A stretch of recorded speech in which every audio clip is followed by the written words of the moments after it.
कृष्णा श्री कृष्णा श्री कृष्णा श्री कृष्णा। गुरुर्ब्रह्मा गुरुर्विष्णुः गुरुर्देवो महेश्वरः गुरुः साक्षात् परं ब्रह्म तस्मै श्री गुरवे नमः। तस्मै श्री गुरवे नमः। सर्वमंगलमांगल्ये शिवे सर्वार्धसाधिके शरण्ये त्र्यंबके नारायणि नमोस्तुते नारायणि नमोस्तुते।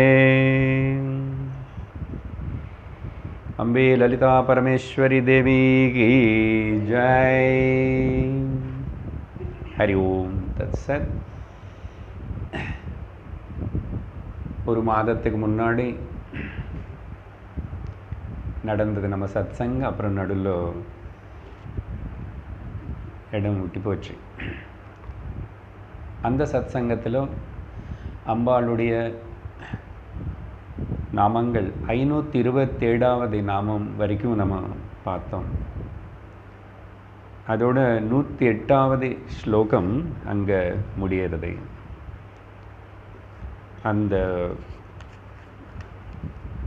527வது நாமம் ஹாகினி ரூபதாரிணி. அங்க வரைக்கும் 6 சக்கரங்கள், 6 சக்கரங்களுக்குள்ள இருக்கிற அம்பாளுடைய தனிப்பட்ட பேர். ஒரு சக்தி தேவி ஒரு சக்கரத்தில் இருக்கிற மாதிரியும், அந்த சக்கரத்துக்கு எத்தனை தளம் ரெக்கைகள் இருக்குமனி, அப்புறம் அங்கே இருக்கிற அந்த சக்தி தேவிக்கு எத்தனை கைகள் இருக்குது, என்னென்ன ஆயுதங்கள் இருக்குன்னு சொல்லும்போது அம்பாளுக்கு பல வகையான பேர் கொடுக்கப்பட்டது. நம்ம ஆக்ஞா சக்கர அங்கே வரைக்கும் எல்லாம் வந்துட்டோம்.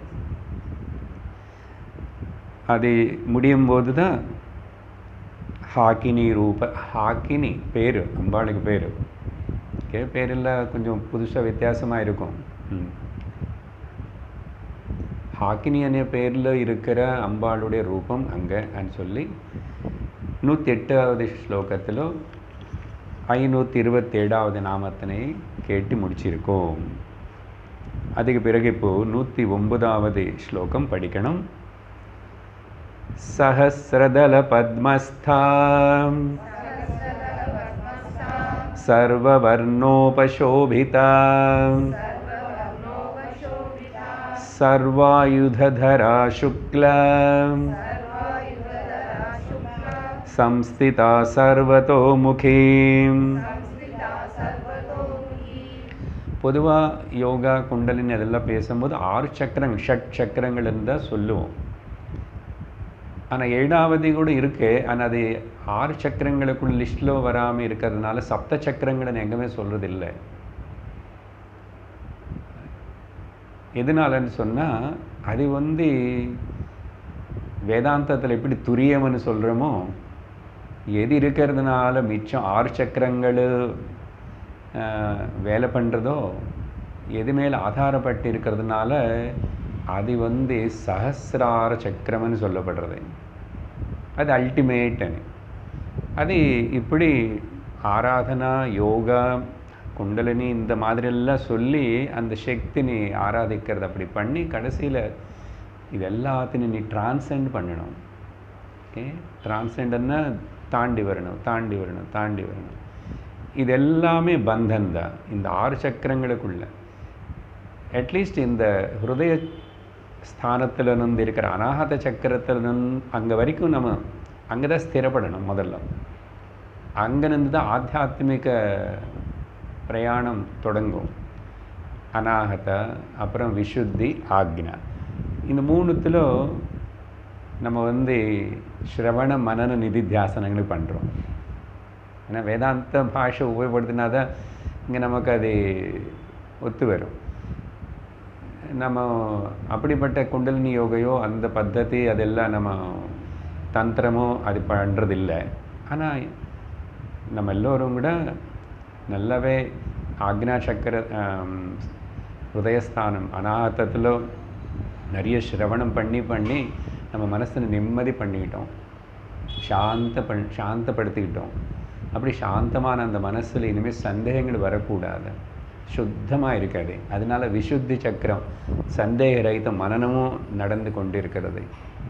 மனனம் கூட தேவையில்லை, பூர்ணமாகி போயிடுச்சு, இது சந்தேகமே இல்லை, என்னோடய அட்டென்ஷன் வந்து ஓன்லி சத்தியத்து மேலே துரியம் மேலேன்னு சொன்னால் அப்போது அதில் இருந்துக்கோ. அப்படி நிதித்தியாசனம்.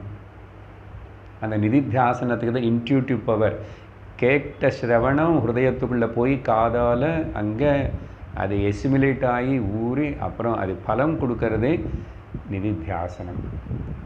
சிரமம் இல்லாமல் எதுவுமே கஷ்டப்படாமல் அந்த நிலையில் இருக்கிறது தான். கீழே சக்கரங்களுக்குள்ள விவகாரம், ஏதோ சரீரம், இது மாயா, இதெல்லாம் நடக்கும்.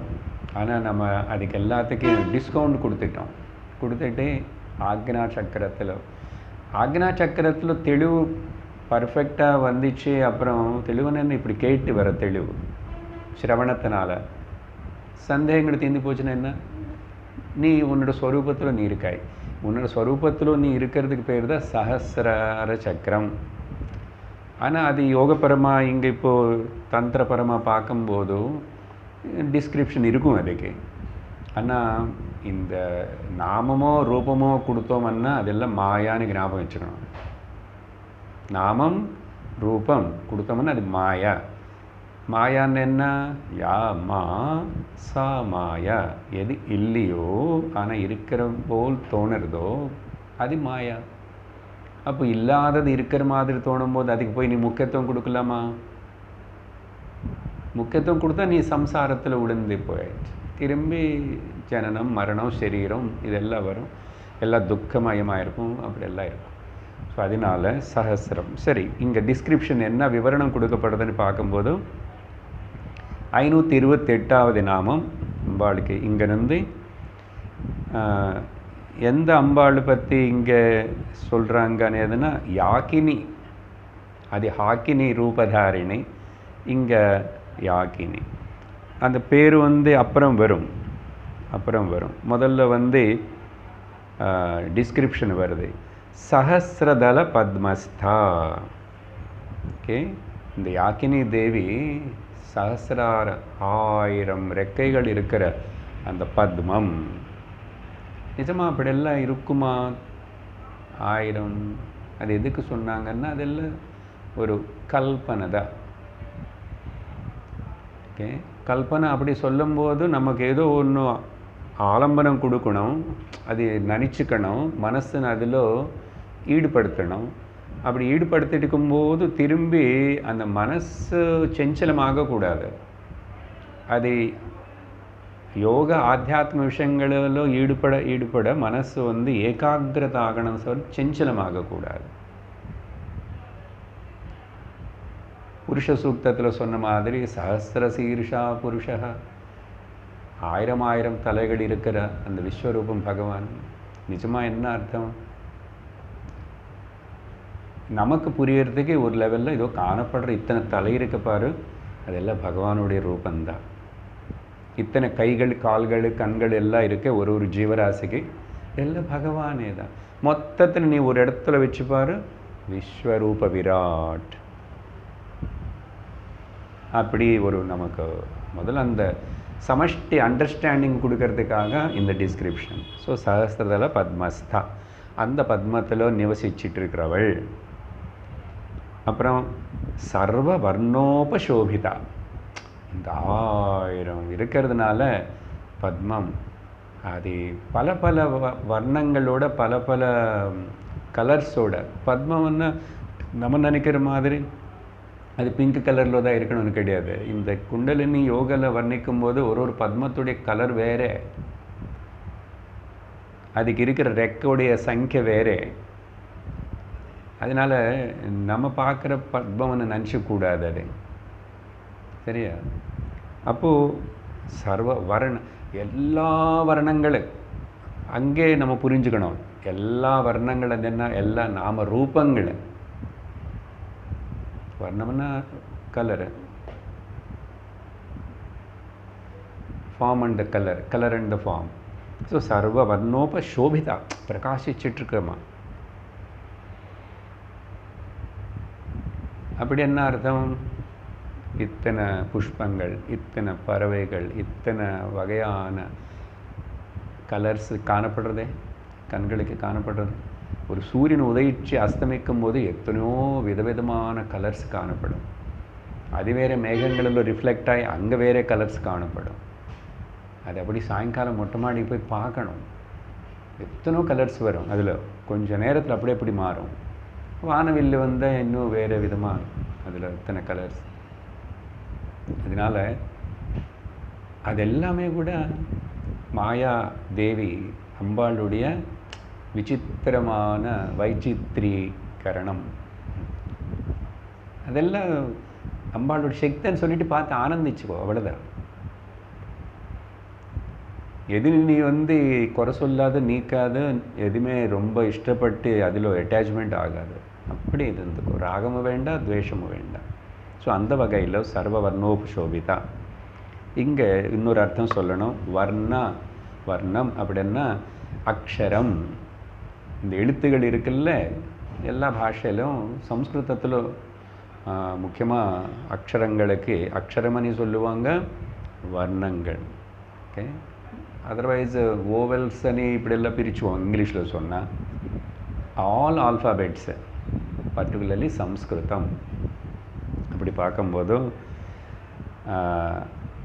பொதுவாக சம்ஸ்கிருத எழுத்துக்கள் பார்க்கும்போது ஆ டு ஹா, ஆ ஆரம்பித்து ஹா, அதான் கடைசியில். தமிழ் பாஷை பற்றி எனக்கு தெரியாது, அங்கே அவ்வளோ இருக்கு. 52 ஆல்ஃபாபெட்ஸ். அப்போது என்ன சொல்கிறாங்கன்னா, அந்த ஆக்கு பேர் அமிர்த சக்தி. இதெல்லாம்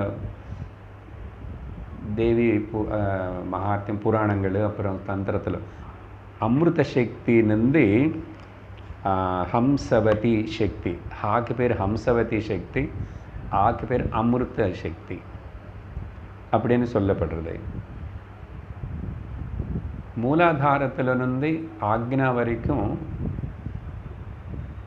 இங்கே கொடுக்கப்பட்ட யோகாவில் கொடுக்கப்படுற அந்த ரெக்கையோட கணக்கு பார்த்தோம்னா 50 வரும். 50 வரும். அப்புறம் இப்போ இந்த நாமத்தினை கொஞ்சம் பிரித்து பார்த்தா என்னாகும்?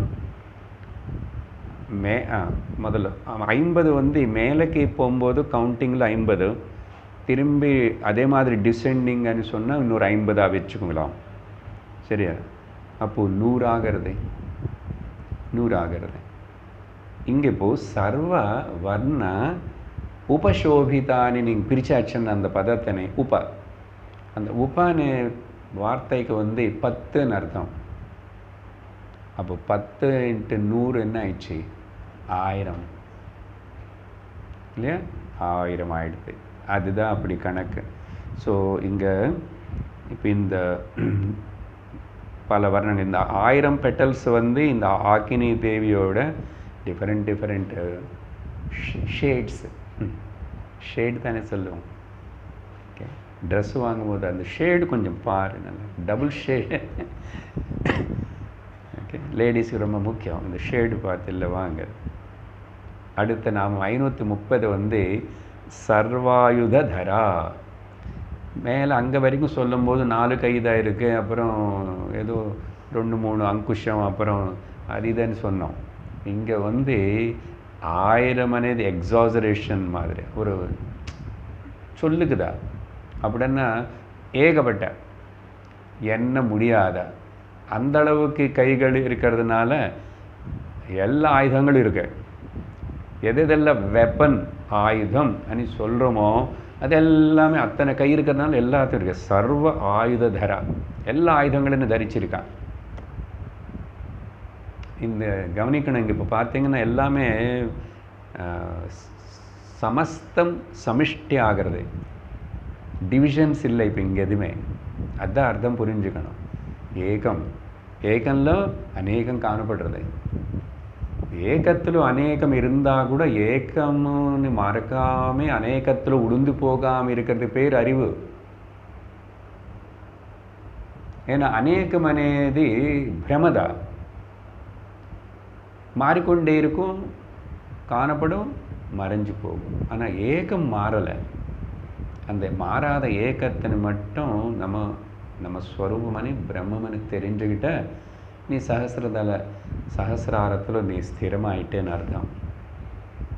புரியுதா? ஸோ ஞான திருஷ்டியில் பார்க்குறோம் நம்ம இந்த எல்லாமே, யோக திருஷ்டியில் பார்க்கல.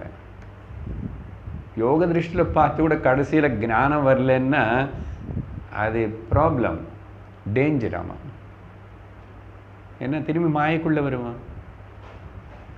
இது சொன்னமே, அந்த பாம்பு படம் விளையாடுவோம் இல்லையா, மேலே வரைக்கும் போயிட்டான், ஆனால் அங்கே போட வேண்டிய இது போடலை, அவுட். பாம்பு முடிங்கிச்சு. திரும்பி மாயா எங்கே திரும்பி கேட்ட சீல வாளுகிட்ட வரணும், அப்படி ஆகும். சரி, அடுத்தது சுக்ல சம்ஸ்திதா. சுக்லம்னா வெள்ளை. Actually all colours are born out of the white. அந்த ஒயிட்டு கூட இல்லை, கலர்லெஸ்ஸில் கலர்ஸ் எல்லாம் வந்துச்சுன்னு சொல்லணும். இல்லைன்னா சயின்ஸில் சின்ன வயசில் படித்த மாதிரி நியூட்டன் அந்த வர்ணச்சக்கரம், அது கிர நீ சுற்றிட்டு எல்லாம் ஒயிட்டாக தான் தெரியும், எல்லாம் அதில் மறைஞ்சு போயிடும். இங்கே சுக்லம்னா அது ஒரு அர்த்தம். இன்னொரு அர்த்தம் பீஜம். ஆண்களுக்குள்ளே இருக்கிற அந்த உற்பத்தி செய்கிற பீஜம் பேர் இங்கிலீஷில் செமன்னு சொல்கிறோம், இல்லைன்னா பொதுவாக வீரியம்னு சொல்கிறோம். சுக்லம் అనేది சுக்ல ஸ்ரோணிதா. அதே ஸ்திரீలో ஏற்படுற அண்டத்துக்கு பேர் ஸ்ரோணிதான்னு சொல்லப்படுறது. அது ரத்தத்தோட சேர்ந்து கலந்து இருக்கும், ஆனால் இங்கே பியூர் ஒயிட்டாக இருக்கும்.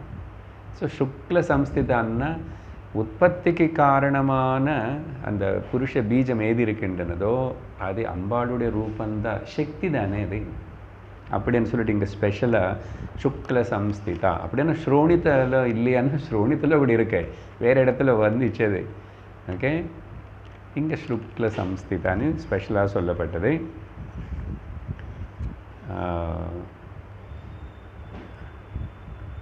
சுக்லன்னா இன்னொரு அர்த்தம் பொதுவாக வேதாந்த பரமாக எடுத்துக்கிட்டேன்னா பியூர்னு அர்த்தம். பியூர், ஒயிட்டுன்னு மட்டும் இல்லை. அப்போது பியூர்ன்னு என்ன? பிரம்மம் பியூர், கான்ஷியஸ்னஸ் இஸ் பியூர் சித், பியூர் சத்தன், கலபடம் இல்லாத சத்து சித்தன் சொல்கிறோம் இல்லையா. அதுக்கு இவங்க அந்த பிரம்மம் பரம்பொருள்னு சொல்லும்போது இங்கே கொஞ்சம் பேர் தாரக பிரம்மா. சுக்லம் అనే పదத்துக்கு தந்திர சாஸ்திரத்திலோ இடத்துல தாரக பிரம்மா, நல்ல தாரக ராம நாமம் சொல்கிற மாதிரி. தாரகன்னா உன்னை கரையேற்றுறது, தாண்டி உன்னை சம்சார மாயா சக்கரத்தில் தாண்டி உன்னை கொண்டு தரணம் தாரயதி இது தாரகம். அப்போது தாரக பிரம்ம மந்திரம் ராம், எந்த கடவுள் பேர் கூட அப்படி நீ அது என்னை தாண்டி என்னை கொண்டு போகும் அஜ்ஞானத்தில் மாயிலேருந்து நீ நினச்சி பண்ணால் அது ராமநாமம் ஆகட்டும் கிருஷ்ணநாமம் ஆகட்டும். என்ன கிருஷ்ணநாமம்னா பிரம்மம் தான், ராமநாமம்னாலும் பிரம்மம் தான், கொஞ்சம் வேறு பேர் கொடுத்தாங்க அவ்வளோதான். அதனால் அந்த நாமங்கள் எல்லாம் கூட அவ்வளோ அதில் சக்தி இருக்குது. என்ன சக்தின்னா மனசில் சுத்தப்படுத்தும். சக்தி என்னென்னா மனசு சுத்தமாகி நிம்மதி அடைஞ்சு அப்புறம் இதோ சொல்லி கொடுக்குற இந்த ஆத்ம வித்தைன்னு கிரகிச்சுக்கும். அதான் அது புரியாதனால முதல்ல என்ன சொல்லணும், பாப்பம் எல்லாம் போயிடும், ராமநாமம் சொல்லிட்டேரும், ஏதோ ஒன்று பகவான் நாமம் சொல்லிட்டேரும், பயம் போயிடும், இப்படி எல்லாம் சொன்னால் பண்ணுவான். சின்ன வயசில் சொல்லி கொடுத்தா இப்போது 60-70 வயசில் அது பண்ண ஆரம்பிச்சிடுவான். ஏன்னா அப்போ பயம் கண்டிப்பாக வரும் இல்லையா. ஏன்னா உடம்பில் லொடலொட ஆக ஆரம்பிச்சது. அப்புறம் அதுக்கப்புறம் வயசாகும், மூப்பு வரும், போக வேண்டியிருக்கு. அதையும் எல்லாம் அப்போ பகவான் நாமம் சொல்கிறேன். அது அப்பு சொல்கிறது இல்லை, பிரகலாதன் மாதிரி துரோண மாதிரி சின்ன வயசுல இருந்து சொல்லி சொல்லி சொல்லி வாழ்க்கை எப்படி நடக்கணும் நடத்தும். ஆனால் சித்தம் சுத்தமாயிடணும். அப்போவே நமக்கு சக்தி இல்லாத சமயத்தில், நம்முடைய மனசு புலங்கள் நமக்கு சுவாதீனம் இல்லாத டைமில் ஒன்றும் பண்ண முடியாது. அதனால் அப்படியெல்லாம் ஏமாந்து போகக்கூடாது. மந்திரம் ஜப்பம் இதெல்லாம் வயசானவங்களுக்கு தான் அப்புறம் பண்ணுறதுன்னு இல்லை. சரி, அதனால் தாரக பிரம்மா மெடிடேஷனுக்கு இப்படி சொல்லுவாங்க. அம்பாளே தாரக பிரம்ம ரூபத்தில்னா உன்னை தாண்ட வைக்கிற பிரம்மஜான ரூபத்தில் இருக்கா அம்பாள்னு சொல்லி அர்த்தம். அதுனா பிரம்ம வித்தியக்கு முக்கியத்துவம் கொடு, சிரவணத்துக்கு முக்கியத்துவம் கொடு வாழ்க்கையில். 532 சர்வதோமுகி பாருங்க. அங்கே பத்மங்களனே சொல்லி நான் அப்போவே சொல்லிட்டு, இதுக்கு அர்த்தம் சர்வ ஆயுதங்கள் என்ன சர்வத்தோமுகின்னு. எல்லா பக்கம் முகம் இருக்காம, எல்லா பக்கம் முகம் இருந்தால் எப்படி சார் அழகாக இருக்குமா? பிரம்மதேவனுக்கு 4 முகம் இருந்தாவே பார்க்கறதுக்கு ஒரு மாதிரி இருக்காரு. எப்படி அர்த்தம் புரிஞ்சுக்கணும்னா, நீ என்னென்ன பார்க்குறாய், என்னென்ன கேட்குறியோ, என்னென்ன ஸ்பர்ஷிக்கிறையோ, ஓகே 5 புலங்கள்னால 5 விஷயங்கள் நமக்கு. ஆனால் அது பலதான் இருக்கே, பல ரூபங்கள்னு பார்க்குறேன், பல வர்ணங்கள்னு பார்க்குறேன், பல சப்தங்கள்னு கேட்குறேன், பல விதமான ஸ்பர்ஷ தெரியுது, மணக்கிறதும் பலதாக இருக்கு. ஸோ இந்த மாதிரி ருச்சி அதையும் சொல்ல வேணும். நிறைய ருச்சி இருக்கு. இன்னைக்கு ராத்திரிக்கு என்ன, அப்புறம் நாளை காலையிலுக்கு என்ன, முன்ன பல ருச்சி பலதானே. இது எல்லாமே கூட சேர்த்து நீங்கள் பார்த்தீங்கன்னா சர்வத்தோமுகி.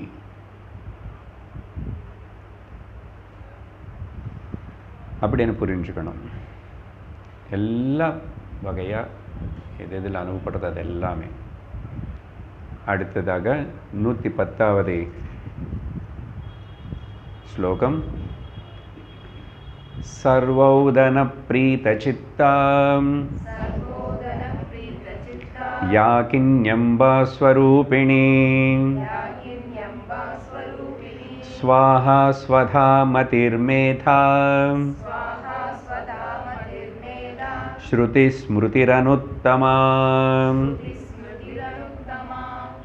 இந்த ஸ்லோகத்தில் முதல் 2 லைன் மேலே இப்போ வரைக்கும் சொன்னது கண்டினியூஷன். அங்கேருந்து விஷயம் மாறுறது சரியா? என்ன யாக்கின்யம்பா ஸ்வரூபிணி யாரை பற்றி பேசிகிட்டு இருக்கிறோம்? நம்ம அம்பாளை பற்றி தான். லலிதாம்பாளுக்கு இங்கே இப்போ பேசுகிற இந்த சஹஸ்ராரத்தில் இருக்கிற அம்பாளுக்கு பேர் யாக்கின்யம்பா ஸ்வரூபிணி. அப்புறம் இன்னும் வேறு என்ன சொல்லணும்னா, மேலே சொல்லும் போதெல்லாம் ஹரித்ரான் நைக ரசிகா, பாயசான் பிரியா, மாம்சனிஷ்டா எல்லாமே சொல்லிட்டோம். மாம்சமும் பிடிக்குமா அம்பாளுக்கு, பாயசம் பிடிக்குமா, புலிகோதரை பிடிக்குமா? அதுதான் சார் கண்டிப்பாக பண்ணுறோம். ஞாபகம் வச்சுக்கிட்டேன்னா இங்கே பார்த்தீங்கன்னா சர்வ ஔதனம்னா அன்னம் அர்த்தம். ஆக்சுவலாக அன்னம் ஆகாரம். எல்லாம் சாப்பிட்ற பொருளும் பிடிக்குமா சொன்னேன் இல்லையா? இந்த எல்லா நேது கொண்டு வரணும். இதில் எல்லாம் சஹஸ்ரம் எல்லாம் மொத்தம் அநேகம் ஏகத்தில் கொண்டு வர்றோம். நதிகள் எங்கெங்கோ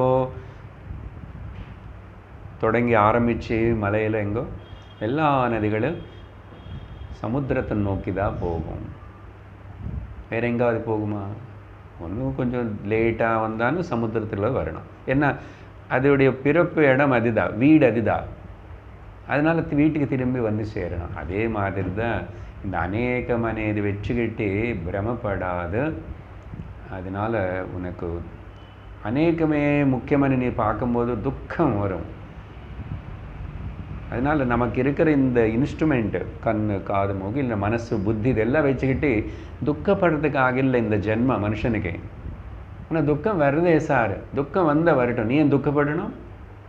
இது நல்லா இருக்கு, துக்கம் வரும், துக்கப்படக்கூடாது. போங்க சார், இதெல்லாம் நடக்காது. போங்கன்னா துக்கப்படு. அறிவு இந்த விஷயத்தின்னு கேட்டு அறிவோட துக்கம் வந்தால் கூட நான் துக்கத்துக்கு ஆளாகிற மனுஷன் இல்லை, என்னோட ஸ்வரூபம் அது இல்லை. நான் சுத்த சைத்தன்ய ஸ்வரூபம். சுத்தம்னா புரியாதுன்னு சொல்லிட்டு ஆனந்த ஸ்வரூபமானு வேதம் உபனிஷத்து சொல்லுது. ஓகே, ஆனந்த ஸ்வரூபம். துக்கம் எங்கே இருக்கு?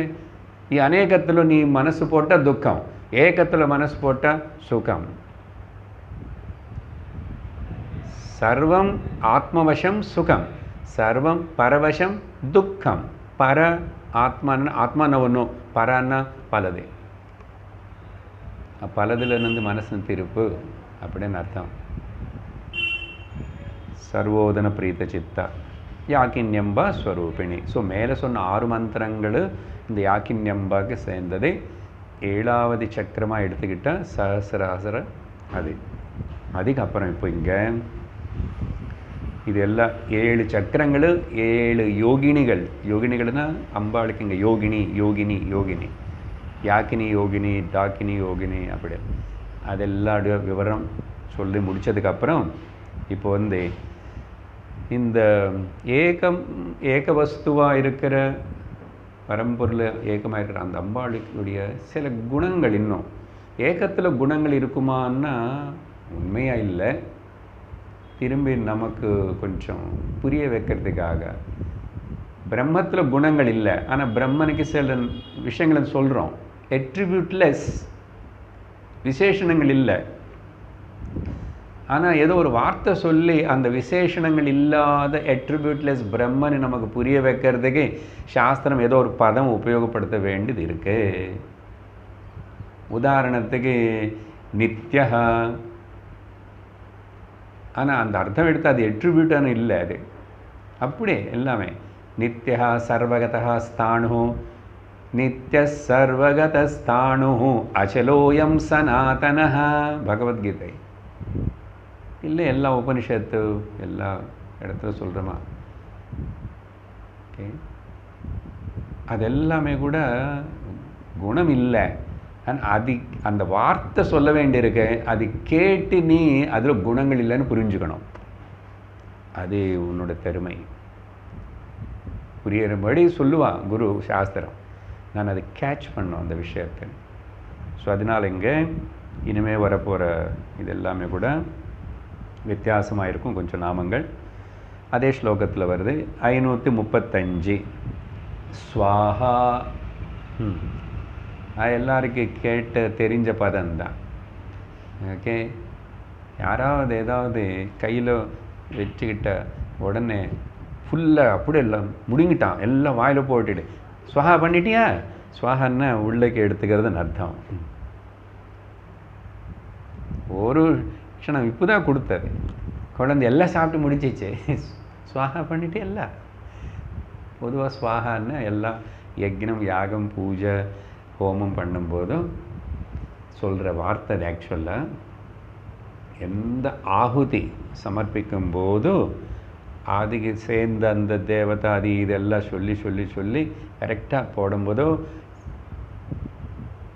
இந்திராய ஸ்வாஹா வருணாய ஸ்வாஹா, அதுக்கு முன்னாடி ஏதோ மந்திரம் சொல்லுவான், சொல்லி சொல்லி சொல்லி ஸ்வாஹா. அப்போ அந்த சமயத்தில் உபயோகப்படுத்துகிற வார்த்தை அது ஸ்வாஹான்னு சொன்னான். சரியா? அப்புறம் ஸ்வாஹா అనేది போடும்போது எதில் போடுவோம்? அக்னியில தான் போடுவோம், வேறு எங்கே போட மாட்டோம். ஜலத்தில் துளசி எல்லாம் போடும்போது ஸ்வாஹா அதெல்லாம் சொல்ல மாட்டோம். இல்லை ஜலத்தில் அந்த எள்ளு போடுவேன், அப்போ எல்லாம் ஸ்வாஹா சொல்ல. அக்னியில போடும்போது மட்டும்தான். ஏன்னா அக்னி தான் அது முடிங்கிடும், கம்ப்ளீட்டாக இல்லாமல் செஞ்சிடும். இங்கே என்ன அர்த்தம் சொல்கிறாங்கன்னா, சிவபெருமானுக்கு சக்தின்னு பேசுறதுனால சிவனை பற்றி தான் பேசுகிறோம். சரியா? அப்படின்னா விஷ்ணு லக்ஷ்மி பற்றி தான் பேசிகிட்டு இருக்கோன்னு புரிஞ்சுக்கோங்க. ஓகே, விஷ்ணு பக்தன் இருந்தால் கவலைப்பட வேண்டாம். இது ஒரு ஜோடி அது ஒரு ஜோடி, உனக்கு அது பிடிக்குமா அது வச்சுக்கோ, ராமா சீதா அது வச்சுக்கோ நீ. ஸ்வாஹா சிவனுக்கு அவரோட இன்னொரு மேனிஃபெஸ்டேஷன், அவருடைய இன்னொரு வியக்தம் அக்னி. அக்னி. ருத்ரத்தில் அந்த விஷயங்கள் எல்லாம் வரும். அக்னி. ஸோ அக்னி ரூபத்தில் இருக்கிற சிவன். அப்போது அக்னி ரூபத்தில் இருக்கிற சிவனுடைய அர்த்த நாரி பாரிய வந்து அக்னி ஸ்வாஹா பண்ணும் இல்லையா, அதுக்கு பேர் ஸ்வாஹா. அக்னி ரூபத்தில் இருக்கிற சிவனுடைய பாரியக்கு பேர் ஸ்வாஹா. அதனால் லிங்க புராணத்தில் இந்த விஷயம் சொல்லும்போதும் யார் இந்த ஸ்வாஹானேதை சொல்கிறான்னு அந்த ஆகுதி பண்ணும்போதும் அது வந்து என்ன பண்ணுமோன்னு, அது சிவனுக்கு ரொம்ப பிரியமான பிடிச்ச அவருடைய சரீரத்தில் பாதி பாகமாக இருக்கிறதுனால அந்த அம்பாளுடைய பேருனால அது சிவனுக்கு ரொம்ப பிடிக்குமா, அப்படி சொல்கிறதே பிரியப்படுவாருன்னு லிங்க புராணம் பிரத்யேகமாக சொல்கிறது. அப்புறம் ஸ்வா ப்ளஸ் அஹ. அஹ அப்படின்னு சொன்னால் ஸ்வான்னா என்னுடைய, அஹன்னா பேச்சு, மை ஓன் ஸ்பீச். ஸ்வ அஹ. அதே ஸ்திரீலிங்கமாக மாறும்போது ஸ்வாஹா ஆயிடுவேன், ஆகாராந்த ஸ்திரீலிங்கம். அடுத்து இன்னொரு அர்த்தம் என்ன புரிஞ்சுக்கணும்னா, இந்த பூஜை செய்கிறானே, டிவோஷன் வர்ஷிப்பு பண்ணுறானே, அந்த வர்ஷிப்பு செய்கிற பூஜை செய்கிற அவனுடைய டிவோட்டியுடைய word, the speech itself is the ஸ்வாஹா. So word of the worshipper அது என்னன்னா அது தேவியோக்க வார்த்தை ஆகுமா. அப்படின்னா நான் சொல்கிற வார்த்தை அப்புறம் அது தேவியோட நாமம் ரெண்டு வேறு இல்லை, ரெண்டு ஒன்றாகுமா அப்படின்னு ஒரு அர்த்தம். இல்லை இந்த கொஞ்சம் இப்படி பிரித்து பார்த்தா சு ப்ளஸ் அஹ, ஸ்வாஹா தான் கிராமட்டிக்கலாக பார்த்தா சு ப்ளஸ் அஹ. சு அன்னா குட், ஜென்ரலி வெல், நல்லதை. சு அஹன்னா வார்த்தை பேச்சுன்னு சொல்லிட்டோம், குட் வேர்டு. ஓகே, ஒரு நல்ல பேச்சு, நல்ல வார்த்தை, அட்டரன்ஸ்ன்றோம் இல்லையா வேர்டு. அப்பன்னா ஸ்வாஹான்னா என்னன்னா சு அஹ, ஏ குட் வேர்டு, நல்ல பேச்சு, நல்ல வார்த்தைன்னு என்ன அர்த்தம்? எந்த வார்த்தை கேட்டால் ஞானம் ஏற்படுமோ அதே உண்மையான ரியல் விஸ்டம். நம்முடைய பிளாக் பேர்.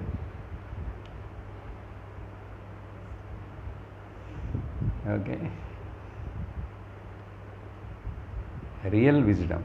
அப்போ இங்கே ரியல் வார்த்தை என்னென்னா, நம்ம பேசுகிற ஒரு வார்த்தை வந்து அது இன்னொரு மனுஷனில் உற்சாகத்தினே, ஸ்னேகத்தினே, பிரேமத்தினே, இதெல்லாம் நல்ல அப்படிப்பட்ட ஒரு ஆனந்தத்தினை உருவாக்குற பேச்சாக இருந்தால் அது நல்ல வார்த்தைன்னு அர்த்தம். ஒரு படி மேலே சொல்லும்போது அதனால் சத் சங்கம், சுசங்கம் என்ன பண்ணுன சு வார்த்தைகள் எல்லாம். ஓகே, ஆனால் இது கொண்டு போய் அவங்க கிறிஸ்டியன்ஸ் வச்சுக்கிட்டாங்க, சுவார்த்த கூட்டங்கள் தெரியுமா, சுவார்த்த கூட்டங்கள்னு போடுவாங்க. அப்படின்னா அவங்க கேதரிங்ஸ் எல்லாம் நடக்கும் பார்த்தீங்களா, சாயங்காலம் ராத்திரி சமயத்தில் அந்தந்த இடத்துல கொஞ்சம் கொஞ்சம் கூட்டம், அப்படி சுவார்த்தை. அதான்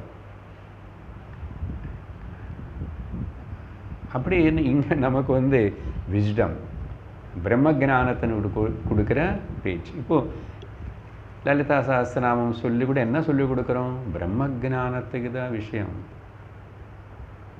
அம்பாள் அவங்களுடைய அலங்காரம் அதில் கேவலம் பக்தி பூஜா வர்ஷிப் ரூபத்திலே சொல்லலை, நம்ம எல்லாத்தையும் ஞானத்துக்கு லிங்க் பண்ணிகிட்ருக்குறோம் இல்லையா. அதனால் எப்போவுமே பகவத்கீதை பண்ணி முடிச்சிட்டோம், அப்புறம் உபனிஷத்தை ஆரம்பிக்கிறோம். அதே கொஞ்சம் அப்பப்போ புராணங்களில் சொல்லப்பட்ட இந்த பக்தி விஷயங்களை விட கொஞ்சம் சகுன சாகாரம் சொல்லிக்கிட்டு நிர்குண நிராகாரத்துக்கு கொண்டு போகணும். கொஞ்சம் வெரைட்டிக்காகுது, வேறு இல்லை. நேற்றுக்கு பகவத்கீதை, இன்றைக்கி லலிதா சஹஸ்ரநாமம். வெரைட்டி வேணும் இல்லையா கொஞ்சம்? இல்லை நம்ம மனசு அப்படியே வச்சுட்ட கஷ்டம். அது பார்ப்போம் இப்படி என்ன கொஞ்ச நாள் முதல்ல பழகிற வரைக்கும் அப்படி தான் இருக்கணும். கொஞ்சம் அது கேட்டுக்கும் நாளான்னைக்கு உத்தவ கீதை கேட்டுக்கோ, நாளைக்கு உபனிஷத்தை கேட்டுக்கோ. அப்படி இல்லை போயிட்டுருக்கு இல்லையா? ஸோ அதனால் சு அஹ. இன்னொரு அர்த்தம் என்ன சொல்கிறவன்னா, ஸ்வ அஹன்னம் இல்லையா, அஹன்ன வார்த்தன்னம் இல்லையா, அந்த வார்த்தனேது ஞானம் கொடுக்குற வார்த்தன்னம் இல்லையா. யார் அவளை பற்றி, இங்கே யார் அவளை பற்றி அவளுக்கு தெரிஞ்சுக்கிட்டானோ, யார் ஒருத்தனும் அவனை பற்றி அவன் யாருன்னு தெரிஞ்சுக்கிட்டானோ, who knows himself who is he, herself or himself, அவனோ அவளோ, அது எப்படி என்ன தெரிஞ்சுக்கணும், நான் பிரம்மம்னு தெரிஞ்சுக்கணும். ஸ்வாகான்னா அம்பாளுக்கு தெரியுமா, அம்பாள் மாயா பிரகிருத்தின்னு சொன்னால் கூட இந்த இடத்துல பிரம்மமே தான். மாயா எங்கே தனியாக இருக்கே, சக்தி தனியாக இல்லையே சிவன் இல்லாமல். பேச்சுக்கு பேருக்கு தான் ரெண்டாக சொல்கிறது தவிர. ஸோ பிரம்மஜானம் இருக்கிறவள், அதே மாதிரி பிரம்மஜானத்தினே விரும்புகிறவங்களுக்கு எல்லாருக்கும் கொடுக்குறவள். அடுத்த நாமம் 536 ஸ்வதா. ஸ்வதா இந்த பூஜா புனஸ்காரம் யக்னம் யாகம்னே சொல்லும்போது ஸ்வாஹாக்கு ஸ்வதாக்கு என்ன வித்தியாசம்னா, ஸ்வாஹா எல்லா தேவதைகளுக்கு சமர்ப்பிக்கிறது எல்லாத்துக்கும் ஸ்வாஹா சொல்லுவாங்க. பித்ரு காரியங்கள் ஸ்ராத்த கர்மங்கள் சொல்லும்போது பித்ருகளுக்கு ஆஃபர் பண்ணும்போது ஸ்வதான்னு சொல்லணும். அந்த பிராமணன் தெரியாமல் தப்பு சொல்லக்கூடாது, சொல்ல மாட்டார், தெரிஞ்சுக்கிட்டு தான் வருவார். நல்ல ஸ்வதா அது நமக்கு தெரியாது. ஸ்வதான்னு இது எல்லாமே கூட பித்ருகளுக்கு ஏன்சிஸ்டர்ஸுக்கு கொடுக்குற தர்ப்பணம் அது இதெல்லாம் சொல்லு ஸ்வதா. சரி, அது கூட அம்பாளோட ரூபம் தன்றாங்க. ஓகே, இது கூட சொல்லி சொல்லி ஆஃபரிங் பண்ணும்போது ஸ்வதான்னு சொல்லுவாங்க. இது கூட கொஞ்சம் பிரித்து பார்த்தா சு ப்ளஸ் அ ப்ளஸ் தா. ஓகே, சூனால சுதா ஆகாது, ஸ்வதா ஆகும். வந்துச்சு நடுவில் கிராமட்டிக்கலில். அப்படின்னா அர்த்தம் என்ன தெரியுமா, நல்ல நர்ச்சர்டு, நௌரிஷ்டு, நல்ல போஷிக்கப்பட்ட அர்த்தம். ஓகே, போஷிக்கப்பட்ட நல்ல தெம்பு கொடுத்தான்னு அர்த்தம். நௌரிஷ்மெண்ட் தெரியும் இல்லையா, சாப்பிட்ட தெம்பு வரணும். ஸோ ஸ்வதா, அதனால தான் நம்ம ஸ்வதா கொடுக்கறது பித்ருகளுக்கு எல்லாருக்கும் அது ஆகாரமாக போகிறதுன்றான். நீ பார்க்கலன்னான்னு அது காக்கா சாப்பிட்டான்னு பரவாயில்ல, அது சூடு சூடாக அப்படி வச்சும்போது அந்த ஸ்டீமே அவங்க எடுத்துக்குவாங்கன்னு சொல்லுவாங்க. அதே போதும் அவங்களுக்கு அப்படின்னு. ஸோ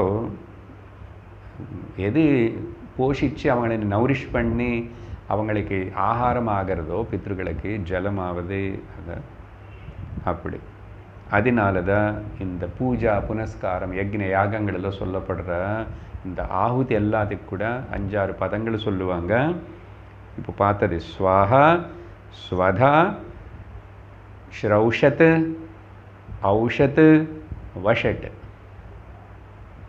இந்த வஷட் అనేది பூர்ண ஆகுதி பண்ணும்போது நீங்கள் கேட்டுகிட்டே இருந்த அந்த முக்கியமான பிராமணன் அவர் வாத்தியார் அவர் ரெடியாக இருப்பார். இந்த மந்திரம் எல்லாம் சொல்லிட்டு கடைசியில் ஒருத்தர் மட்டும் கத்தி வஷட்காரக.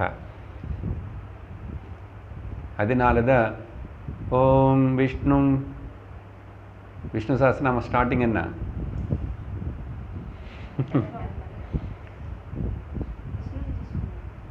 விஷ்ணு சஹஸ்ரநாம முதல் வரியிலே வஷட்காரக வருது. வஷட் வஷட்காரோ பூத பவ்ய பவத்கிருது. ஸோ விஷ்ணு அந்த வஷட்டனே பதம் அதுதான் பகவானேன்னு இங்கே அம்பாளன்னு சொல்கிறோம். ஸோ இந்த மாதிரி. அடுத்தது 537வது நாமம். லலிதா சஹஸ்ரம் கேட்டு விஷ்ணு சஹஸ்ரம் மறந்து போச்சு இல்லையா? ஓம் விஸ்வம் விஷ்ணுர்வஷட்காரோ வஷட்காரோ பூத பவ்ய பவத் பிரபு பூதகிருத்பூதபாவோ பூதாத்மா பூதபாவன வஷட்கார. 537 மதிஹி. சில இடத்துல அமதிஹன்னு கூட சொல்லுவாங்க. ஆனால் அந்த இருக்கிறதுனால கொஞ்சம் அந்த பக்கம் போகும். ஸ்வதா மதிஹி, பாசிட்டிவாக எடுத்துக்கிட்டால் மதிஹி, நெகட்டிவாக எடுத்துக்கிட்டால் அமதிஹி. ஓகே, அஜ்ஞானம், புத்தி இல்லாதவன் நிறைய பேர் இருக்காங்களே லோகத்தில். புத்தி இல்லாமல் இருக்கிற அந்த நிலையை கூட அம்பாளோட சக்தி தான் அதிகம். அவங்கள தான் மெஜாரிட்டி இருக்காங்க இல்லையா லோகத்தில். முட்டாள் நிறைய பேர் இருக்காங்களே, ஞானிகள் நிறைய பேர் இருக்காங்களே. சத்சங்கத்துக்கு எத்தனை பேர் வராங்க? இந்த தெருவில் இந்த சுற்றி, இந்த ரமணாலயத்தை சுற்றி எத்தனை வீடு இருக்கு? ஒரு வீட்டில் எத்தனை மக்கள் தங்குறாங்க? யாரும் அங்கங்கிருந்து பொறிக்கு 4-5 பேர் 10 பேர் நம்ம அங்கங்கிருந்து வந்துட்டோம் இல்லையா? எல்லாரும் கிடைக்கிறது இல்லையே. சரி, அமதிஹன்னு சொன்னால் அவித்யா அஜ்ஞானத்தில் இருக்கிறவன். அது கூட என்னமோ அங்கே அவன் அப்படியே அஜ்ஞானத்தில் இருக்க வைக்கிறதே, அவன் கர்மவா என்னமோ பிராரப்தமோ. அந்த அஜ்ஞானம் అనేది కూడా అవిద్య అనేది కూడా అంబాళోட స్వరూపం தான். அதனால தான் வித்யா ஸ்வரூபிண்யே நமஹ.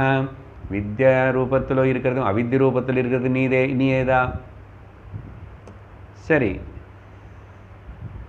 அப்படின்னா அர்த்தம் என்னென்னா, யார் ஒருத்தன் விவேகத்தின் உபயோகப்படுத்தாமல் அவனுக்கு உள்ள வர உணர்ச்சிகளை வந்து அப்படியே அதுக்கு தகுந்த மாதிரி உடனே ஆக்ட் பண்ணுறான், சிந்திக்கவே மாட்டான்.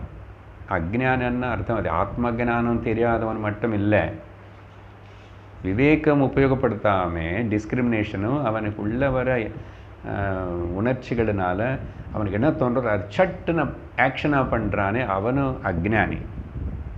பிரம்மஜானம் இல்லை, அது வேறு விஷயம். சரியா?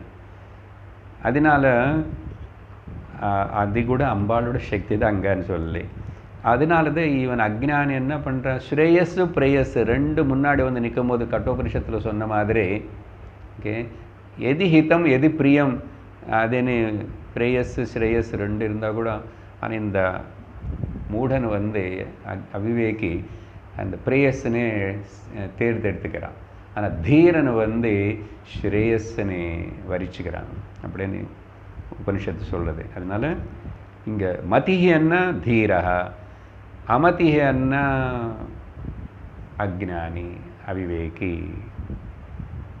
538. ஸோ மதிஹி சொன்னதுனால நம்ம பாசிட்டிவாக எடுத்துக்கிறோம். மதிஹி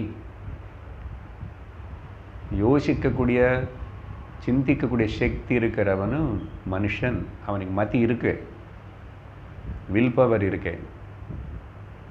சரியா?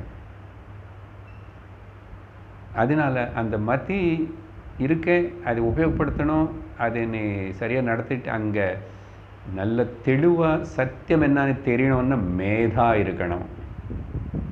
மேதானது என்னன்னா மனசுலே இருக்கிற ஹையர் மைண்டுக்கு, ஷார்ப் மைண்டுக்கு, கிளியர் மைண்டுக்கு பேர் புத்தி. இல்லைன்னா மனசு புத்தி ரெண்டும் சொல்கிறோம். ஹையர் மைண்டுக்கு பேர் புத்தி, லோயர் மைண்டுக்கு பேர் லோயர் மைண்டு தான் மனசு. ஆனால் இது ரெண்டும் எங்கே தனித்தனி இல்லை, ஒன்றுலேயே ரெண்டு ஃபேக்கல்ட்டிஸ்.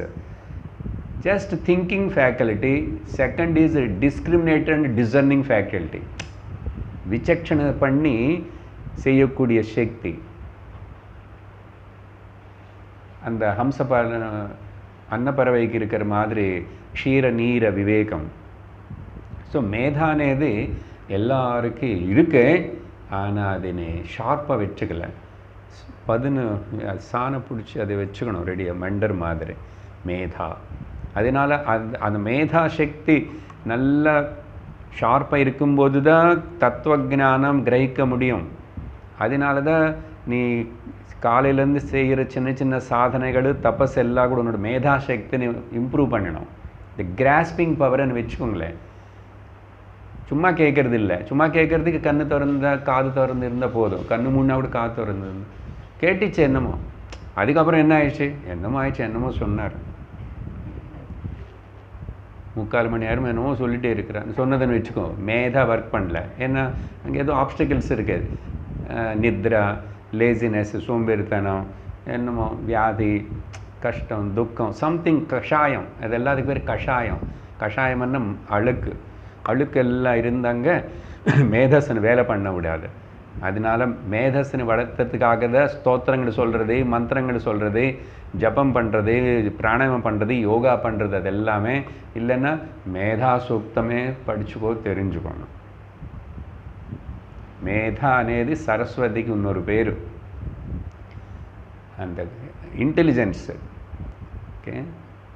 ஆனால் எப்படிப்பட்ட இன்டெலிஜென்ஸ்ன்னா சத்தியத்தின்னு தெரிஞ்சுக்கிறதுக்கு வேண்டிய விதமான புத்தி, ஷார்ப்னஸ். அது தத்துவஜானம். குரு சொல்லும்போது அது கிரகிக்கக்கூடிய, அதில் அந்த சூக்ஷ்மத்தனை கிரகிச்சுக்கிட்டு ஞாபகம் வச்சுக்கிட்டு திரும்பி மனனம் செய்யக்கூடிய சக்தி இருந்தால் அந்த மேதா சரியானது, அதுதான் உபயோகப்படும். புரியுதா? அதனால மேதா, விஸ்டம்னு சொல்கிறோம் இங்கிலீஷில், நாலேஜ். சரஸ்வதிக்கு இன்னொரு பேர். அதனால தான் பத்ம புராணத்தில் என்ன சொல்லப்படுறதுன்னா, இந்த மேதா தேவி இஸ் த ப்ரிசைடிங் டெட்டி. காஷ்மீரத்தில் இருக்கிற சரஸ்வதிக்கு பேர் சாரதா. சாரதான்னா சரஸ்வதி, சரஸ்வதின்னா மேதாதேவி. அதனால தான் பகவான் சங்கராச்சாரியர் அழகாக சாரதா ஸ்தோத்திரம் எழுதும்போது காஷ்மீரபுரவாசினி అని எழுதுறாரு. ஓகே, ஞாபகம் வச்சுக்கோ. காஷ்மீரில் இருந்து தான் நிறைய ஞானம் நமக்கு பாரத தேசத்தில் எல்லா பக்கம் வந்துச்சாமா. காஷியில் படித்தா கூட திரும்பி அந்த காலத்தில் திரும்பி காஷ்மீருக்கு போய் இன்னொரு செகண்ட் ஸ்டடி பண்ணுவாங்களாமா. அப்படிப்பட்ட காஷ்மீர் எப்படி ஆகிப்போச்சு பாருங்க. ஏன்னா அங்கே இருக்கிற அந்த மேதஸ் சக்தி இருக்கிற அந்த காஷ்மீரி பண்டிட்ஸ் வந்து அவங்க எல்லாரும் அநேக சாஸ்திரங்கள் அங்கேருந்து தொடங்கிச்சு. காஷ்மீரி சைவிசம் ஆகட்டும், யோகா, தந்திரம், ஸோ மெனி. ஈவன் சின்ன வயசில் நம்ம எல்லாரும் படித்த பஞ்சதந்திர கதைகள் எதுன்னு அந்த காஷ்மீருக்கு சேர்ந்தவர் விஷ்ணு சர்மா. இப்போ பஞ்சதந்திர கதைகள் இருக்கா இல்லைன்னு என்னன்னு தெரியல, எப்படி சொல்லித்தராங்களே வேறு விதமாக. பட் அந்த காலத்தில் சும்மா ஒரு சார்ட்டே இருக்கும். நாங்கள் சின்ன வயசில் இப்போ கூட எனக்கு கண்ணுக்கு முன்னாடி அதெல்லாம் காணும். காக்கா கொண்டு போய் கல் போடுறது பானையில் தண்ணிக்காக. ஆமாம், அதெல்லாம் பஞ்சதந்திர கதைகள்னு. இது எழுதுனது முதல்ல யாருன்னா அந்த காஷ்மீருக்கு சேர்ந்த பண்டிட்டான அந்த மேதாவி விஷ்ணு சர்மா எழுதுனது. இதெல்லாம் தெரிஞ்சுக்கணும். அதுக்கு தான் காஷ்மீர் ஃபைல்ஸு சினிமா. பொலிட்டிக்கல் இல்லை. காஷ்மீரபுர திரும்பி இந்த வாரம் 10 பேர் கொலை பண்ணுறாங்க. எப்படி இருக்கிறாங்க மக்கள், எப்படி வாழ்கிறாங்க அங்கே பாருங்கள். பாரத தேசத்துடைய, பாரத மாதோடைய தலை காஷ்மீர் என்ன, தலை கிரீட்டம் முகுட்டம் இல்லாமல் எப்படி இருக்கும். அதனால தான் பாரத மாதா அழறான், எனக்கு இப்படிப்பட்ட அவமானம் நடக்கிறது, நீங்கள் எல்லோரும் தூங்குறீங்கன்னு சொல்லிட்டு. மேதா. அதனால தான் தேவி மகாத்மியத்தில் கூட அம்பாள்னு பற்றி சொல்லும்போது யா தேவி சர்வபூதேஷு மேதா ரூபேண சம்ஸ்திதா, பலதெல்லாம் சொல்லும்போது அந்த மேதா ரூபேண சம்ஸ்திதா. ஓம் மேதா தேவி ஜுஷமானான ஆகாத் விஸ்வாஜி பத்ரா சுமனஸ்யமான त्वया जुष्ट மேதா சூக்தம். मयि मेधां मयि प्रजा मयि अग्निस्तेजो दधातु मयि मेधां मयि प्रजा मयि इंद्र इंद्रियं ददातु मयि मेधां मयि प्रजा मयि सूर्यो भ्राजो ददातु. இது மேதஸ்ஸுன்னு வளர்த்துறதுக்காகவே வேதத்தில் ஒரு சூக்தமே வச்சுருக்காங்க. இல்லை சாரதா ஸ்தோத்திரம் கூட படித்தா கூட அதில் या श्रद्धा धारणा मेधा वाग्देवी विधिवल्लभा भक्तजिह्वाग्रसदना. அம்பாளை பற்றி சாரதா ஸ்தோத்திரத்தில் அழகான வார்த்தைகள், நான் அதுக்கு அர்த்தம் சொல்லியிருக்கேன். இருக்கு ஒரு செட் ஆஃப் ஸ்பீச்சஸ். சாரதா ஸ்தோத்திரம் 539 ஸ்ருதிஹி. பாருங்க கிராஜுவல் எங்கே வந்துட்டோம். ஸ்வதா ஸ்வாஹா ஸ்வதாலேருந்து அப்படி அப்படி வந்து மதி மேதாவுக்கு வந்துட்டு, இந்த மேதா மதி எதுக்கு தெரியுமா, சாஸ்திரம் கேட்கறதுக்கு. ஸ்ருதி என்ன வேதம், வேதம்னா சாஸ்திரம். அதுதான் நமக்கு, வேதம் தான் நமக்கு எல்லாத்துக்கும் ஞான பொக்கிஷம். அது பகவானுடைய பேச்சு மூச்சு காட்டுறத வேதம். ஒரு மனுஷனால் ஒரு காலத்தில் சொல்லப்பட்ட விஷயம் இல்லை அது. அதனால் ஸ்ருதி. அதனால்தான் சாஸ்திர மாதா, வேத மாதா அப்படின்னு சொல்கிறதே அதுதான் மேதா தேவி. ஸ்ருதி நீ புரிஞ்சுக்கணும்னா மேதா இருக்கணும். இல்லைன்னா பிரம்ம வித்யா ஸ்வரூபிணி, பிரம்ம வித்யா. சங்கீதத்தில் பொதுவாக ஸ்ருதி மாதா, லய பிதா. லய அண்ட் ஸ்ருதி இருக்கணும் மியூசிக்கில்.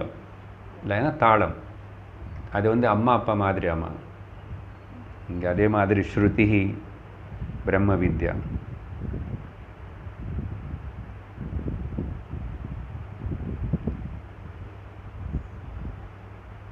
அப்புறம் ஸ்மிருதி. ஸ்ருதி అనేది வேதம், ஸ்மிருதி அன்னா அதுக்கப்புறம் அந்த வேதத்தில் சொல்லப்பட்ட ஏதாவது விஷயங்களை புரியலன்னா அது அந்த காலத்தில் அப்படிப்பட்ட அந்த மக்களுக்கு அந்தந்த சமயத்தில் புரிய வைக்கிறதுக்காக ருஷிகளினால திரும்பி அது வந்து கொஞ்சம் அவங்க பாவ இன்டர்பிரேஷனோடு சொல்லி கொடுத்ததுக்கு பேர் ஸ்மிருதி.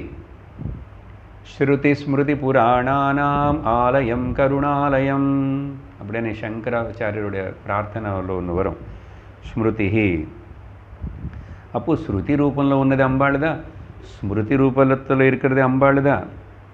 ஸ்மிருதிகள் நிறைய இருக்குது, 18 ஸ்மிருதிகள் இருக்குது. மனுஸ்மிருதி, யாக்ஞவல்க ஸ்மிருதி, வசிஷ்ட ஸ்மிருதி, நாரத ஸ்மிருதி, இன்னும் கூட பலதெல்லாம் அப்படி ஒரு ஸ்மிருதி. வேதத்துக்கு அப்புறம் வந்த அடுத்த ஒரு பாகம், வேதத்தில் பாகம் இல்லை, தனிதான் ஸ்மிருதி. இன்னொரு அர்த்தம் ஸ்மிருதி அன்னா ஞாபக சக்தி, மெமரிக்கு பேர் கூட ஸ்மிருதி, நினைவு வச்சுக்கிறது. ஸோ அந்த மெமரி ரூபத்தில் நினைவு ஞாபகம் வச்சுக்கிற ஞாபக சக்தி ரூபத்தில் இருக்கிற அந்த தேவி கூட அம்பாள் தான். மெமரி. 541 அனுத்தமா. அதனால அப்படிப்பட்ட அந்த பிரம்ம வித்யா தேவனை, அந்த ஸ்ருதி ரூபத்திலோ ஸ்மிருதி ரூபத்தில் இருக்கிற அந்த தேவனை அனுசரிக்கிறது, அவங்க சொல்கிறது கேட்கறது, அவங்களை பிரார்த்திக்கிறது, பூஜிக்கிறது தான் உத்தமமான வழி. Anuthama, best to follow. எதேதோ ஃபாலோ பண்ணாது, வேறு யாரோ எதேதோ நிறைய சொல்லுவாங்க, வழி தவறுவே. ரைட் பாத், அனுத்தமம். அனுசரித்து போகக்கூடிய மார்க்கம் அத்வைத வேதாந்த மார்க்கம், சர்வசாஸ்திரங்களுடைய சாரம். இது தெரியணும் முதல்ல. அப்புறம் அனுத்தமானா அவங்களுக்கு மீறி தாண்டி இன்னொருத்தர் உத்தமமானது யார் இல்லை அப்படின்னு அர்த்தம். அவள் யார்? இங்கே பிரம்ம வித்யா தேவன் தானே சொன்னா. இப்போது பிரம்ம வித்யாவுக்கு மீறி இன்னொரு வித்யா எதுவுமே எக்ஸல் பண்ணுறது தாண்டி இருக்கிறது ஒன்று கிடையாது. அதனால தான் சர்வ வித்தைகள் எல்லாத்துக்கும் கூட பிரம்ம வித்யா. அதனால யாராவது ஏதாவது கொஞ்சம் அப்படி இப்படி பேசி எப்படி சொன்னால் கஷ்டம். இது அது என்ன பெரிய பிரம்ம வித்யோ அப்படின்னு நம்ம ஒரு சாதாரணமாக சொல்லுவோம். அப்படின்னா பிரம்ம வித்யானது கஷ்டம்னு தெரியும், அதனால தான் சொல்கிறான். இது உனக்கு புரியாது, இதெல்லாம் கஷ்டம். என்னப்பா அவட அதனால் பெரிய பிரம்ம வித்யா என்ன அப்படின்னா என்ன? பிரம்ம வித்யானது கஷ்டமானது. கஷ்டம்னா ரொம்ப சிறந்ததுன்னு, சிறந்ததுனால அது கஷ்டம், சிறந்ததுனால அது ரகசியமனே. குஹ்யதரம் சாஸ்திரம் நேற்றுக்கு எண்டிங்கில் பார்த்தோம் கீதையில். 111வது ஸ்லோகம். புண்ணியகீர்த்தி புண்ணியலப்யாம் புண்ணியஸ்ரவணகீர்த்தனா புலோமஜார்ச்சிதா பந்த மோச்சனி பர்பராலகா. 542வது நாமம் புண்ணியகீர்த்தி.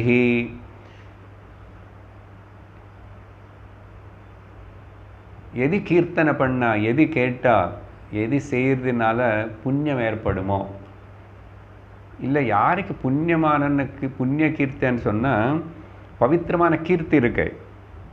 சௌந்தர்ய லஹரிலோ முதல் ஸ்லோகத்திலேயே சங்கரர் எழுதுறாரு, இத்தனை அம்பாளுடைய நாமம் சொல்லி அவங்கள அந்த கேட்டு அவங்கள ரூபம் நினச்சி இருக்கிறவனுக்கு அவனுக்கு புண்ணியம் வராமல் இருக்குமா என்ன அப்படின்னு கேட்குறாரு. கண்டிப்பாக வரும். ஆனால் புண்ணியம் ஞான விஷயத்துக்கு வரும்போது புண்ணியத்தின்னு கூட நம்ம தாண்டி போகிறோம். புண்ணிய பாப்பங்கள் ரெண்டுத்தனையும் விட்டு கொடுக்குறோம். அதனால் புண்ணியம் கண்டிப்பாக வரும். அதனால் புண்ணிய கீர்த்திகி, கீர்த்தனை செய்கிறதுனால, நினச்சிக்கிறதுனால, அவளை பற்றி கேட்கறதுனால உன்னோட பாப்பங்கள் எல்லாம் பொசுங்கி போயிடும், மனசு சுத்தமாகும். புண்ணியந்தான் வரும், ஞானம் வராது. ஞானம் வர்றதுக்கு ஞான விஷயம் கேட்டு தான் ஆகணும். அம்பாள் அதுக்கு வழி கொடுப்பான். அது நீ புரிஞ்சுக்கிட்டு ஞானத்துக்கு வர்றதுக்கு விரும்பாமல் வேறு ஏதேதோ கேட்டுட்டு இருந்துட்டு அவங்களுக்கு வேறு ஏதேதோ கொடுத்துட்டு, நான் இது கொடுத்தா அது கொடுத்தா, பட்டுப்படவை கொடுத்தா, உனக்கு எல்லாம் கொடுத்தா, நீ என்ன கொடுத்தா, எனக்கு என்ன கொடுக்க போகிற, நீ கொடுப்பாய். அதனால் இந்த தேவியோடைய இந்த விஷயங்களை சொல்கிறவனுக்கு கேட்குறவனுக்கு அவங்களுக்கு எல்லாருக்கும் எவ்வளோ புண்ணியம் வரும்னு சித்தம் சுத்தி ஆகும். அதனால தான் புரியறதோ இல்லையோ, நம்ம கண்ணுக்கு தெரியறது இல்லை, லலிதா சஹஸ்ரநாமம் சொல்லிட்டே இரும். வேதாந்தம் கஷ்டமாக இருக்கா, தூக்கம் வருதா, ஆத்மா பிரம்மம் என்ன, சரி போ பரவாயில்ல, லலிதா சஹஸ்ரநாமம் சொல்லிட்டே இரு, விஷ்ணு சஹஸ்ரநாமம் சொல்லிட்டே இரு. அது சொல்லி ஏதோ பண்ணுறதுனால தான் அதெல்லாம் முடிச்சுட்டு அந்த புண்ணியம் நிறைய வந்ததுனால இங்கே வந்து இன்னைக்கு உட்காந்துட்டு அர்த்தத்தை நீ கேட்குறோம். நீங்கள் நினச்சிட்டிங்களே இப்போ அதை நிறைய பேர் இப்போ கூட அர்த்தம் கேட்கணுன்னு ஆசை வராது.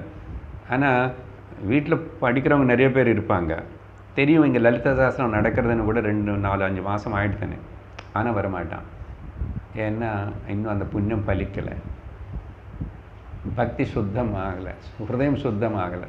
ஹிருதயம் ஓரளவுக்கு சுத்தமானதை வந்து கேட்கணும், இதோடைய மந்திரத்தோட அர்த்தம் தெரிஞ்சுக்கிட்டு இதனால் என்ன அடையணும் అనేది தெரியணும். இனி அதர் சத்சங்கத்துக்கு வருதுன்னாவே புண்ணியம் எவ்வளோ இருந்தாதான். அதனால் அது சாதாரண விஷயம் இல்லை. அப்படிப்பட்ட புண்ணியம் అనేది விஷயம் சொல்லும்போது புராணத்தில் ஒரு கதை சொல்கிறா. புலோம ஜார்ச்சிதா, புலோமானே ஒரு அசுரனும், அந்த புலோமாவுடைய டாட்டர் வந்து இந்திரனுடைய பாரியா, இந்திரனுடைய மாமனார் வந்து அந்த புலோமா.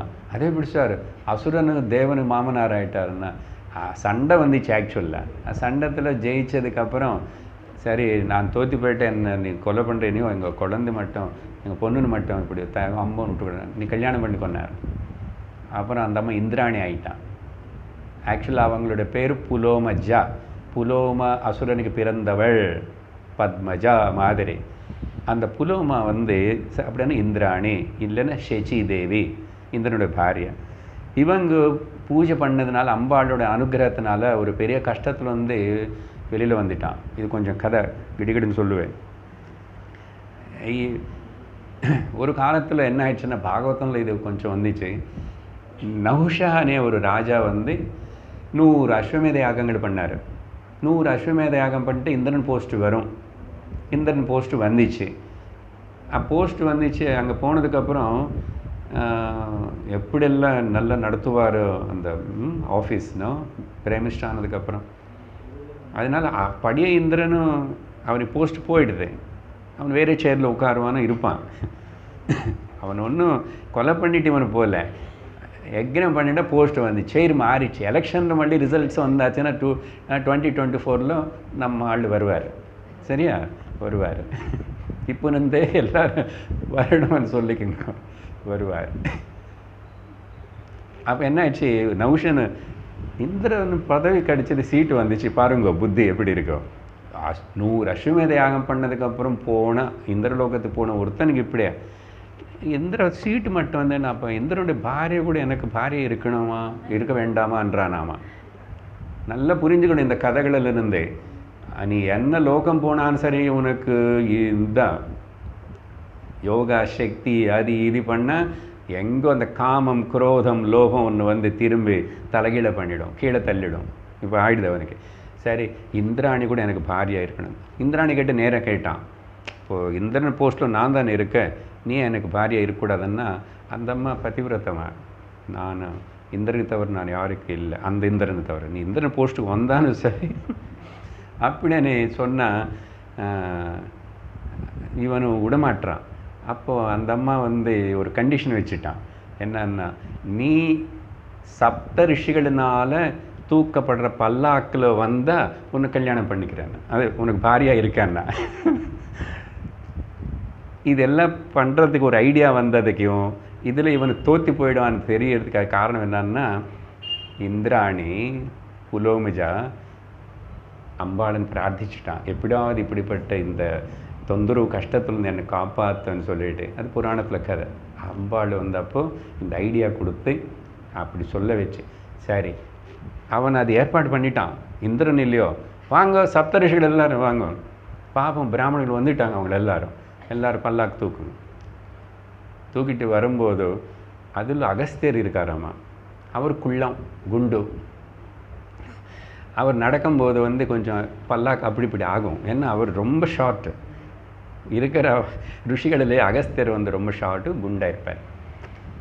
அப்புறம் அது ராஜா பார்த்துட்டு கொஞ்சம் தலைமீது அப்படி தட்டி, சர்ப்ப சர்ப்ப சர்ப்பன்னு அர்த்தம், சரியா போ அப்படின்னா அவர் அகஸ்தியர் பார்த்து, உனக்கு இவ்வளோ அகங்காரமா, நீ சர்ப்பமாயிப்போ, சர்ப்பமாக பிறந்துவாயோகான்னு சொல்லிட்டு பாம்பை பிறந்துக்கொண்டு சாபம் கொடுத்தாரு.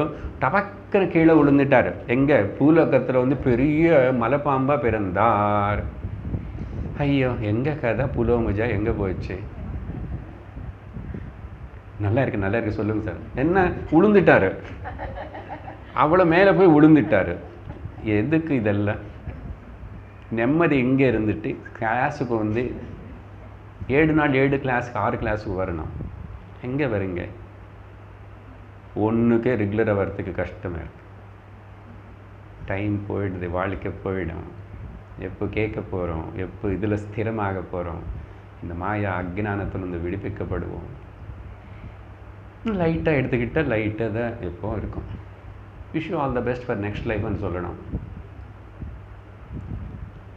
இன்னும் கொஞ்சம் இருக்க கதை. அந்த நகுஷன் அப்படியே பாம்பாக இருந்தாரா, கிருஷ்ணருடைய அப்பா பாகவதத்தில் வரும். அவங்களெல்லாம் ஒரு ராத்திரி ஏதோ சிவராத்திரி ஏதோ பண்ண மாதிரி எங்கே காட்டுக்கு போயிட்டாங்க, ஜாகாரம், அங்கே தூங்காமல் இருந்து ஏதோ விடா. அந்த ராத்திரி சமயத்தில் இந்த நகுஷன் அவன் அப்பா வசுதேவனை பிடிச்சிச்சு. எல்லோரும் ஒரே கத்துறாங்க. அப்போ கிருஷ்ணா கிருஷ்ணா கிருஷ்ணா, அப்பா பாம்பு பிடிச்சது அப்படின்னாரு. அப்போ கிருஷ்ணர் சும்மா அவருடைய கால் வச்சார். சாபம் தீர்ந்து போய் நகுஷனுக்கு மறுபடியும் நார்மல் ஏதோ சரீரம் கடிச்சு போயிட்டார். சாபத்துக்கு விடுதலை வேணும் இல்லையா? நிறைய இடத்துல அப்படின்னா எப்போ நகுஷன் எந்த காலத்தில் நடந்தது? கிருஷ்ணர் இப்போ 5000 வருஷம் முன்னாடின்னா அத்தனை நாள் மலைப்பாம்பை கடந்துருக்காரு. செஞ்ச தப்புக்கு 100 அஸ்வமேதை ஆகவங்க, மலைப்பாம்பு எங்க புரிஞ்சுக்கணும். Moral of the story. சரி, புலோமுஜா நம்மளை இப்படி கொண்டு போயிடுச்சு. டைமும் ஆயிடுத்து. சரி, இது இந்த ஸ்லோகம் 2 மந்திரம் இருக்குது, அது முடிச்சுடுறேன். அதனால் அழகாக இப்படி பல பேருக்கு எல்லாம் கூட விடுதலை. இந்திரனுடைய வைஃபு. அப்புறம் பந்தமோச்சனி. அதனால் உனக்கு எதுக்கு இந்த பந்தம் இல்லை? பந்தம் என்னென்னு தெரியுமா? இந்திரனுடைய சரீரமாக என்னென்னா, மலைப்பாம்பு சரீரமாக என்னென்ன, ஆனால் சரீரம்தான். மறுபடியும் ஜென்ம, புனரப்பி ஜனனம், புனரப்பி மரணம். பந்தம், ஞானம்தான் பந்தத்துக்கு மருந்து. பந்தம் போகணும்னா ஞானம் வரணும், வேறே இன்னொரு வழி இல்லை. அதனால் பந்த மோச்சனை, பந்தத்தினை விடுப்பிக்கிறவள். இதுக்கு கூட திரும்பி கதை, குட்டி கதை புராணத்தில் இதெல்லாம் சொல்லப்படும். நம்ம அர்த்தத்தில் ஞானத்தில் வேறு கொஞ்சம் கதை கூட சொல்லணும் இல்லையா? அப்போ ஒரு ராணி ஏகாவலி அனி ராணி இருக்காங்களாமா. அந்த ராணின்னு காலகேத்து அனே ஒரு ராட்சசனை பிடிச்சிக்கிட்டான். எப்படியோ எந்த ஒன்று ஆயிடுச்சு, கேப்டிவேட், கிட்னாப் பண்ணிட்டான். அப்போது அந்த ராணி சார்பில் அந்த ராணிக்கு சேவை செய்கிற சர்வெண்ட் மெய்டு அம்பாளுன்னு பூஜை பண்ணானாம்மா. பிரார்த்திச்சான், எப்படியாவது எங்கள் அம்மா ராணின்னு காப்பாற்றணும்னு சொல்லிட்டு. ராணி பண்ணல, ராணிக்காக பண்ண அம்பாளுடைய அனுகிரகத்தினால அந்த பந்த மோச்சனம் ஆயிடுத்தேன்னு சொல்கிறதுக்கு ஒரு கதை. பந்த மோச்சனம் பந்திக்கப்பட்டோம் இல்லை. அப்புறம் இல்லை, நம்ம கிருஷ்ணனுடைய வாழ்க்கை கதைக்கு வரும்போது கிருஷ்ணனுடைய பிள்ளை அனிருத்தாண்டு இந்த ஜென்மத்தில் அவன் ஆக்சுவலாக மன்மதா அண்டு ரதி. அங்கே சாபம் வந்ததுக்கு அப்புறம் தான் இங்கே அனிருத்தனாக பிறந்தான். ஆனால் இங்கே இப்போது அனிருத்தன் வந்து பாணாசுரன், ரதி வந்து பாணாசுரன் ராட்சசனுடைய மகளாக உஷாவாக பிறந்தான். இப்போது ரதி கூட சேரணும் கணக்குப்படி. எதுக்கு ரதி அங்கே பூஜையெல்லாம் பண்ணிவிட்டு அம்பாளுக்கிட்ட பூஜை பண்ண அண்டர்லைன் பண்ணோம். பூஜை பண்ணி அம்பாள் வந்து எங்கள் ஹஸ்பண்டு கோச்சிக்கிட்டான்னு பரவாயில்ல, நான் காப்பாற்றுவேன், நான் ஏதாவது வழி பார்க்குறேன்னு சொல்லி தானே அதெல்லாம் சொல்லி கொடுத்துட்டு இப்படி சொல்லி நீ இன்னொரு ஜென்மம் அங்கே போயிருப்ப அப்படி அதெல்லாம் பண்ணி என்ன பூஜிக்கணும்னு அப்படி சொன்னேன். ஆனால் பிறந்தது பாணாசுரன் வீட்டில். அனிருத்தன் வந்து பாணாசுரனை கொண்டு போய் அவனும் பந்திச்சிட்டான். நிறைய நாள் தேடுறான், கிருஷ்ணனும் எல்லாருமே காணும். அதுக்கப்புறம் அந்த உஷா செஞ்ச அம்பாளுடைய பூஜை பிரார்த்தனை அது எல்லாத்தினால அம்பாளுடைய கிருபனால அனிருத்தன் விடுவிக்கப்படுறான். பாணாசுரன் சத்தி போகிறான். திரும்பி உஷா கூட கல்யாணமாகும். அந்த உஷா அனிருத்தன் நத்திங் படுத்தி மன்மதா அண்டு ரதி தான். சிவனுடைய கண்ணு திறந்தார், பஸ்மமாயிட்டார். அப்பா கதை கதை. நமக்கு கதை அப்படி இல்லை. நானும் பந்தம்ல இருக்கேன், சரீரத்தில் இருக்கேன் இல்லை, இப்போது பந்தத்தில் இருக்கேன். ஆனால் சரீரத்தில் இருந்தே எனக்கு பந்தம் இல்லை, பந்தம் అనేది எனக்கு இருக்க முடியாது. பந்தம் இல்லாத நான் பிரம்மம் சத்தியம் ஏகமய చైతన్యమని ஞானம் இங்கே அடைஞ்ச எனக்கு இனிமேல் இந்த சரீரம் அనే பந்தமே இல்லை. இப்போவே இல்லைன்னு அதுக்கப்புறம் பற்றி எதுக்கு கவலைப்படுறானே? The highest teaching மாண்டூக்கியம். புனர்ஜென்மம் இருக்குமா சுவாமி? நான் இதெல்லாம் இவ்வளோ கேட்குறேன் இல்லை. சரி, இந்த ஜென்மம் எப்படியோ ஆயிட்டேன், உங்களுக்கிட்ட வந்துட்டேன். புனர்ஜென்ம அடி இப்போவே ஜென்மம் இல்லை உனக்கு, நீ ஜென்மிக்கவே இல்லை. அஜாதிவாதம் நாளைக்கு மாண்டூக்கியம். ஓம் பூர்ணமத பூர்ணமிதம் பூர்ணாத் பூர்ணமுதச்யதே பூர்ணஸ்ய பூர்ணமாதாய பூர்ணமேவாவசிஷ்யதே. ஓம் சாந்தி சாந்தி சாந்தி. ஹரி ஓம். ஸ்ரீ குருப்யோ நமः. ஹரி ஓம். ஹரி ஓம். தத்சத்.